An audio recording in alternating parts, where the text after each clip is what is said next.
Hello everyone and welcome back to another Minecraft video.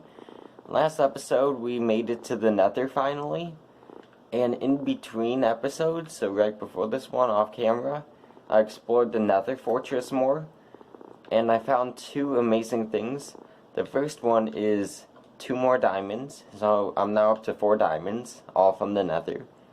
And secondly, I found a wither skull, which is amazing because in the last world, it took me until like a week before I was done with the world to actually find the first wither skull, and I never found 3.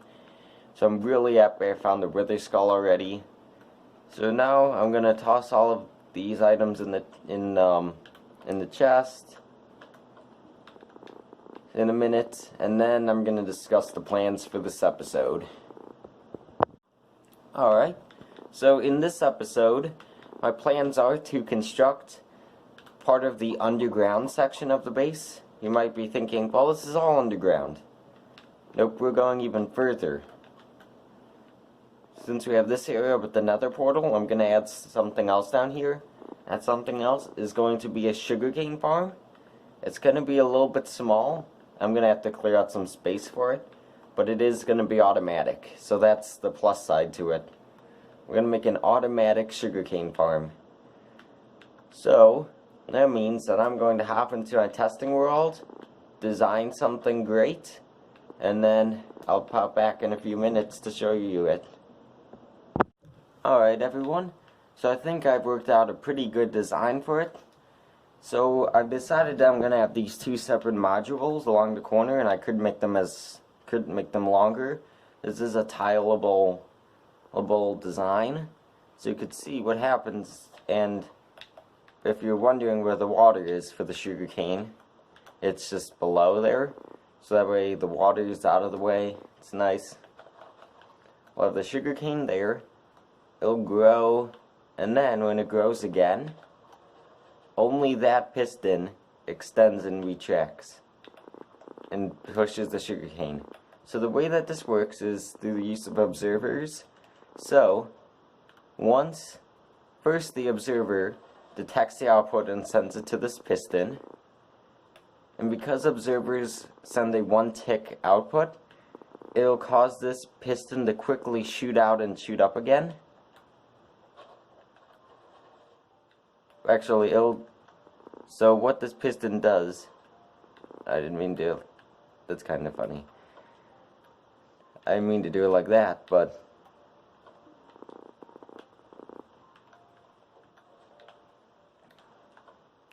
I'll grab a different block. So what happens is this observer tells this piston to pull up the block of redstone, which causes this piston to fire out. And once the sugarcane is broken, the observer deactivates and this piston pushes the block back down. So I'm pretty proud of this design, that I was able to come up with it. And it didn't take very long either. So I think this design will be perfect to use. You can see over here I was trying something that was bulkier, which didn't exactly work out. And then my design from the last world was, I just wanted to make a new design that's even better than this one. You can see this one has repeaters and stuff, but this one, the only components that it really got rid of the repeater. So this is just a more simple design. So this is what I'm going to be using. So it just uses a piston, a sticky piston, an observer, and a block of redstone, plus other blocks for like the sand and to fill in a block here. And then what I'll do down below is I'm going to place hoppers in the line somewhere, and then I'll have chests at the ends of a chest right here, and then I'll have hoppers feeding in, just going in a line like that. And then what I'll do is I'm thinking of placing glass, maybe not regular glass because it doesn't look too good in vanilla for the regular texture of it, but stained glass maybe, so that way they don't explode all over the place. And this is gonna turn out looking like a pretty cool farm. So let's head back and gather the resources and build it. Alright, so you can see I have the basic layout here. So I'm gonna have 2 modules of 4 each. That's 8 total modules, I guess. So we have the sugarcane here, the water's gonna be down here, and already have the hopper line in. This used a lot of my iron.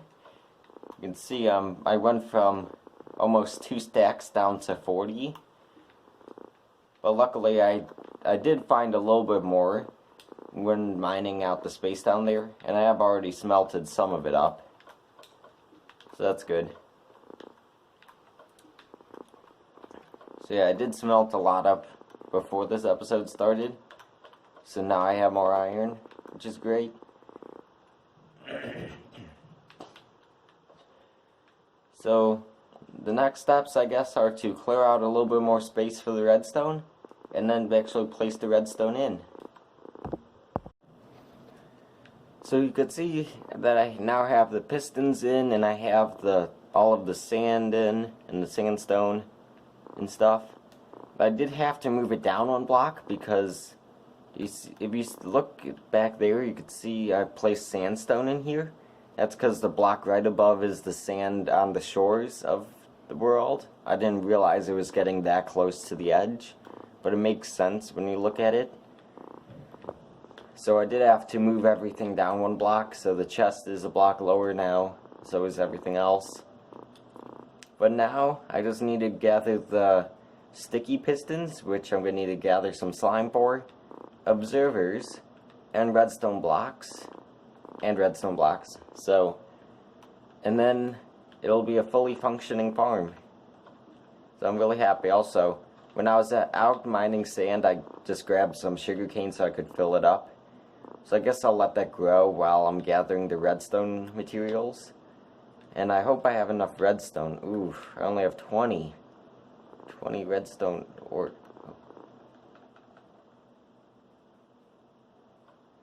Oh, okay, that's just from that section. Yep, I have a lot of redstone. I don't know what I was worried about. Alright, everyone, so you can see I've made a bunch of progress on it. And you can see I have the observers in now, I have the sugarcane, I added these stone pillars for a little bit of decoration. I'm going to have this passage back here, so if anything gets locked, if one of the redstone blocks is stuck up, the piston is stuck too, then I could just hop back here and fix it. But you can see I don't have the sticky pistons in because I couldn't find any slime balls. Couldn't find any slimes at all in the swamp. So sadly, it's not automatic yet. Plus I don't have the glass in or any of the lighting in behind or decoration. So there's still a lot to do for this farm. I'm gonna have to finish it tomorrow, and then tomorrow's gonna be like a half and half video. Half of it will be finishing the farm, and half of it will be the next plan, which is actually connecting up some of the islands in the world. So I'm really excited for that. It means that I'm going to be using wood, and it means I'm going to be using wood to make bridges from here to here, and also bridge from this island to the one over there. And then if I do decide to make a bridge from this island to way over there, it's going to be a big one, but I'll probably do that one too. So those bridges are going to be exciting, and they make it so I don't have to swim between islands like I'm currently doing. If I was thinking more clearly at the start of the world, I would have made boats so that traveling before the bridges would be easier. But I didn't think of it in time, so what can you do? But anyways, that's all for this video.